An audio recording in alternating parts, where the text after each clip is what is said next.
দর্শক, আমাদের মহান মুক্তিযুদ্ধের উপপ্রধান যিনি ছিলেন মুক্তিবাহিনীর উপপ্রধান সেনাপতি একে খন্দকার বীর উত্তম, তিনি আজকে না ফেরার দেশে চলে গেছেন। একে খন্দকারের মৃত্যুতে গোটা জাতি শোক প্রকাশ করছে। প্রধান উপদেষ্টার পক্ষ থেকেও সরকারের পক্ষ থেকেও শোক বার্তা জানানো হয়েছে। কিন্তু প্রশ্ন উঠেছে যে একে খন্দকার তো আওয়ামী লীগের মন্ত্রী ছিলেন, আওয়ামী লীগের ডাকসাইটে মন্ত্রী, পরিকল্পনা মন্ত্রী ছিলেন। তাহলে আওয়ামী লীগের সাবেক একজন মন্ত্রীর ব্যাপারে বর্তমান সরকার, প্রধান উপদেষ্টা শোক প্রকাশ করলেন কেন? তাহলে কি একে খন্দকারকে আওয়ামী লীগের সাবেক মন্ত্রী হিসেবে ধরা হচ্ছে না, শুধুমাত্র মুক্তিযুদ্ধের উপপ্রধান হিসেবে ধরা হচ্ছে? যদি একে খন্দকারকে শুধুমাত্র মুক্তিযুদ্ধের উপপ্রধান হিসেবে ধরা হয়, তাহলে বঙ্গবন্ধুকে কেন আওয়ামী লীগের সভাপতি হিসেবে বিবেচনা করা হচ্ছে? শেখ হাসিনার বিভিন্ন অভিযোগ, অপকর্ম, যে অভিযোগগুলো আমরা করছি সেটার সঙ্গে মিলিয়ে সেই প্রশ্নগুলো উঠছে, এবং সেই প্রশ্ন তুলেছে ভারতীয় গণমাধ্যম। এই সময়ই তারা বলছে যে শেখ হাসিনার মন্ত্রী ছিলেন একে খন্দকার। ব্যাপারটা কি এটা যে একে খন্দকার শুধুমাত্র শেখ হাসিনার না, এর আগের একাধিক সরকারেরও মন্ত্রী ছিলেন, সেই কারণে তার নির্দিষ্ট রাজনৈতিক পরিচয়টা নির্ধারণ করাটা একটু কষ্টসাধ্য কিংবা কঠিন? একে খন্দকারের মৃত্যুর পরে প্রধান উপদেষ্টা কিংবা সরকারের পক্ষ থেকে শোক বার্তায় কী বলা হলো, ভারতীয় গণমাধ্যম কি বলছে, সেগুলো একটু বোঝার চেষ্টা করব। সাথে একে খন্দকার কোন কোন সরকারের মন্ত্রী হিসেবে দায়িত্ব পালন করেছিলেন সেগুলোও বোঝার চেষ্টা করব। এই ভিডিওতে থাকবেন পলিটিক্স টিভির নিয়মিত আয়োজনে।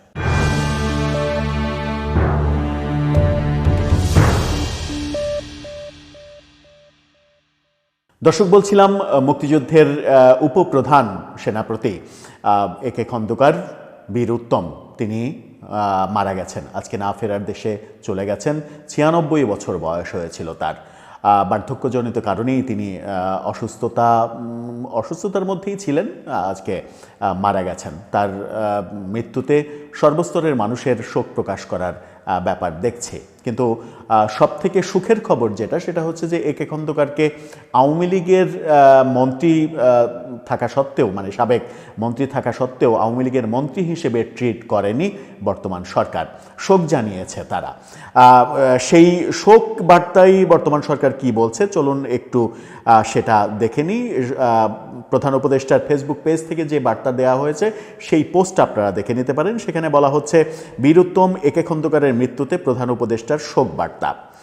বাংলাদেশের মহান মুক্তিযুদ্ধের অন্যতম সংগঠক বীর উত্তম, খেতাবপ্রাপ্ত বীর মুক্তিযোদ্ধা, মুক্তিবাহিনীর ডেপুটি চিফ অফ স্টাফ, স্বাধীন বাংলাদেশের প্রথম বিমান বাহিনী প্রধান এবং সাবেক মন্ত্রী এয়ার ভাইস মার্শাল অবসরপ্রাপ্ত আব্দুল করিম খন্দকার, মানে একে খন্দকার এর মৃত্যুতে গভীর শোক ও দুঃখ প্রকাশ করেছেন প্রধান উপদেষ্টা। তিনি বলেন, একে খন্দকার ছিলেন বাংলাদেশের স্বাধীনতা সংগ্রামের এক অবিস্মরণীয় সৈনিক। 1971 সালের মহান মুক্তিযুদ্ধে তিনি সাহসিকতা, দূরদর্শিতা ও নেতৃত্ব গুণের পরিচয় দিয়ে দেশের স্বাধীনতা অর্জনে গুরুত্বপূর্ণ ভূমিকা পালন করেন। মুক্তিযুদ্ধকালীন সময়ে মুক্তিবাহিনীর ডেপুটি চিফ অফ স্টাফ হিসেবে তার কৌশলগত সিদ্ধান্ত, সাংগঠনিক দক্ষতা ও অটল দেশপ্রেম স্বাধীনতার সংগ্রামকে আরও সুসংহত করেছিল। প্রধান উপদেষ্টা বলেন, স্বাধীনতার পর একে খন্দকার বাংলাদেশ বিমান বাহিনী গঠনে অগ্রণী ভূমিকা পালন করেন এবং দেশের প্রথম বিমান বাহিনী প্রধান হিসেবে বাহিনীকে একটি সুসংগঠিত এবং কার্যকর প্রতিষ্ঠান হিসেবে দাঁড় করাতে অসামান্য অবদান রাখেন। তিনি বলেন, একে খন্দকার রণাঙ্গনের একজন মুক্তিযোদ্ধা হিসেবে দেশের স্বাধীনতার ইতিহাস নিয়ে গ্রন্থ রচনা করে পতিত ফ্যাসিবাদী শাসন আমলে ব্যাপক রোষানলে পড়েন। মহান স্বাধীনতা যুদ্ধের প্রকৃত ইতিহাস তুলে ধরাই ছিল পতিত শাসনের দৃষ্টিতে তার অপরাধ। তিনি বলেন, একে খন্দকার ছিলেন একজন দৃঢ়চেতা মুক্তিযোদ্ধা, সৎ ও সাহসী এবং আদর্শনিষ্ঠ দেশপ্রেমিক। তার কর্ম ও চিন্তা আদর্শ নতুন প্রজন্মের জন্য অনুপ্রেরণার উৎস হয়ে থাকবে। শোকবার্তায় প্রধান উপদেষ্টা বলেন, একে খন্দকারের মৃত্যুতে একজন বীর সন্তানকে দেশ হারালো। আমি তার বিদেহী আত্মার মাগফিরাত কামনা করছি এবং শোক সন্তপ্ত পরিবার, পরিজন, আত্মীয় স্বজন, সহযোদ্ধা এবং গুণগ্রাহীদের প্রতি গভীর সমবেদনা জানাচ্ছে। আমরা বোধহয় এই শোক বার্তায় মূল কারণটা বুঝতে পারলাম যে একে খন্দকারকে আওয়ামী লীগ হিসেবে ট্রিট না করার কারণ কি। সেই আলোচনাতে আমরা যেতে চাচ্ছিলাম, কিন্তু সেই আলোচনায় বোধহয় যাওয়ার প্রয়োজন নেই। একে খন্দকার আওয়ামী লীগ শাসনামলেই, মন্ত্রিত্ব ছাড়ার পরে আওয়ামী লীগ শাসনামলেই একটি বই রচনা করে, মুক্তিযুদ্ধ নিয়ে একটি বই রচনা করে বিতর্কিত হন। তার ওই বইটাকে নিয়ে অনেকেই বিতর্ক তৈরি করেন এবং ইতিহাসের যে পরম্পরা, ইতিহাসের যে ঘটনা, সেই ঘটনা বিকৃত করেছেন বলে আওয়ামী লীগের পক্ষ থেকে তাকে অভিযোগ করা হয়। এরপর আওয়ামী লীগের সঙ্গে তার সম্পর্ক থাকে না। সেই কারণেই মূলত বর্তমান সরকার একে খন্দকার যে মহান মুক্তিযুদ্ধের উপপ্রধান ছিলেন, সেই বীরত্বের কারণে শোক প্রকাশ করেছে, এটা বোঝা যাচ্ছে। এখন আওয়ামী লীগের সঙ্গে সম্পর্ক ছেদের কারণেই এই মানে স্বীকারোক্তিটা দেওয়া হচ্ছে যে তার বীরত্বপূর্ণ অবদানের জন্য তার মৃত্যুতে শোক প্রকাশ। আমরা এর আগে দেখলাম যে এই যে কাদের সিদ্দিকীর ভাই লতিফ সিদ্দিকী, তিনিও তো আওয়ামী লীগ থেকে বহিষ্কৃত নেতা ছিলেন। আওয়ামী লীগ থেকে বহিষ্কৃত নেতা, তার মানে তো তাকে আওয়ামী লীগের সাবেক মন্ত্রী হিসেবে ট্রিট করার কথা নয়, কিন্তু তাকে আমরা জেলে যেতে দেখলাম। দুই ধরনের ব্যাপার হয়ে গেল কিনা সেই আলোচনা অনেকে করছেন। আবার একে খন্দকার স্বাধীনতার উপপ্রধান হিসেবে যে কৃতিত্বপূর্ণ অবদান রেখেছেন, তার জন্য কৃতজ্ঞতা যখন প্রকাশ করা হচ্ছে, তখন আমাদের মুক্তিযুদ্ধের প্রধান নায়ক যিনি, বঙ্গবন্ধু, যার নামে মুক্তিযোদ্ধারা যুদ্ধ করেছিলেন, মুক্তিযুদ্ধ হয়েছিল, যদিও বঙ্গবন্ধু দেশে ছিলেন না, তিনি পাকিস্তানের কারাগারে ছিলেন, কিন্তু তার নামেই যুদ্ধ হয়েছিল। বঙ্গবন্ধুকে নানাভাবে অসম্মান করার ব্যাপারও তো আমরা দেখছি। সেটা যদি না হতো তাহলে আমার মনে হয় যে একটু ভালো হতো। বঙ্গবন্ধুকে মানে শেখ হাসিনার দায় বঙ্গবন্ধুর উপরে না চাপালে আমার মনে হয় যে ব্যাপারটা সমালোচনা হচ্ছে, সেই সমালোচনাটা হতো না। এই যে অবস্থা, একে খন্দকারের ব্যাপারে শোক প্রকাশ করা এবং বঙ্গবন্ধুর ব্যাপারে নেগেটিভ অ্যাপ্রোচ করা এবং নানাভাবে বঙ্গবন্ধুকে অস্বীকার করার যে প্রবণতা বাংলাদেশে এখন তৈরি হয়েছে, সেই প্রেক্ষাপটেই আমার মনে হয় যে ভারতীয় গণমাধ্যমগুলো এই ল্যাঙ্গুয়েজে কথা বলছে, যেটা এই সময়ের শিরোনাম করেছে, তারা দেখে নিতে পারেন। সেখানে বলা হচ্ছে, প্রয়াত মুক্তিবাহিনীর উপপ্রধান একে খন্দকার ছিলেন শেখ হাসিনার মন্ত্রিসভায়। তার মানে তিনি শেখ হাসিনার মন্ত্রী ছিলেন, এর আগের সরকারগুলোরও মন্ত্রী ছিলেন। সেখানে বলা হচ্ছে যে আজকে 10টা নাগাদ তিনি মারা গেছেন। উপপ্রধান ছিলেন, বার্ধক্যজনিত কারণে 96 বছর বয়সে তিনি মারা যান। বাংলাদেশের মুক্তিযুদ্ধের সময়ের এক যোদ্ধা ছাড়াও আরও একাধিক দায়িত্ব পালন করেছেন তিনি। জিয়াউর রহমানের সময়ে রাষ্ট্রদূতের দায়িত্ব পালন করেছিলেন তিনি। এইচ.এম. এরশাদের আমলে মন্ত্রিত্ব সামলেছেন তিনি।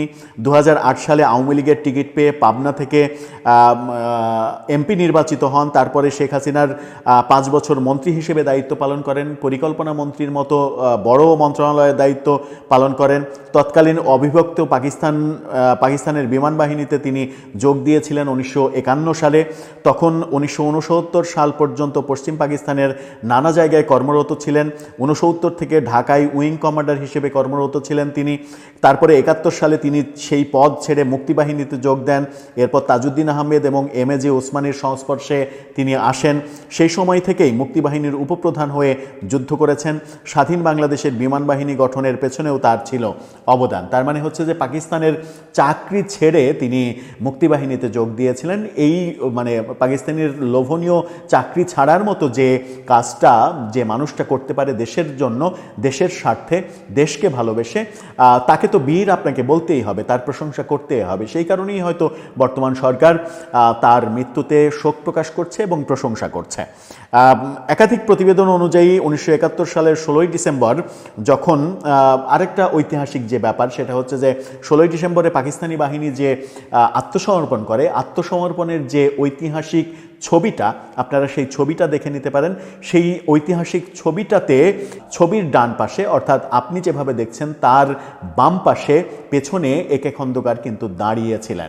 অর্থাৎ উপপ্রধান হিসেবে তিনি সেই আত্মসমর্পণ অনুষ্ঠানেও, ঐতিহাসিক সেই মুহূর্তেও দাঁড়িয়েছিলেন। অর্থাৎ মুক্তিযুদ্ধে তার কিন্তু বীরত্বপূর্ণ অবদান অনস্বীকার্য। কিন্তু প্রশ্ন উঠেছে ওইখানে, যেটা একটু মজার ব্যাপারই, যদিও শোকের সময় মজার ব্যাপার এভাবে বলা উচিত নয়, তারপরেও ব্যাপারটা মজার যে তিনি জিয়াউর রহমানের সময়ে রাষ্ট্রদূত ছিলেন, এরশাদের মন্ত্রী ছিলেন, আওয়ামী লীগের মন্ত্রী ছিলেন, কিন্তু আওয়ামী লীগের মন্ত্রী থাকা সত্ত্বেও বর্তমান সরকার তাকে আওয়ামী লীগের মন্ত্রী হিসেবে ট্রিট করছে না, কারণ আমরা দেখেছি আওয়ামী লীগের সঙ্গেই তার সম্পর্ক ছেদ হয়েছে একটা বই লেখাকে কেন্দ্র করে।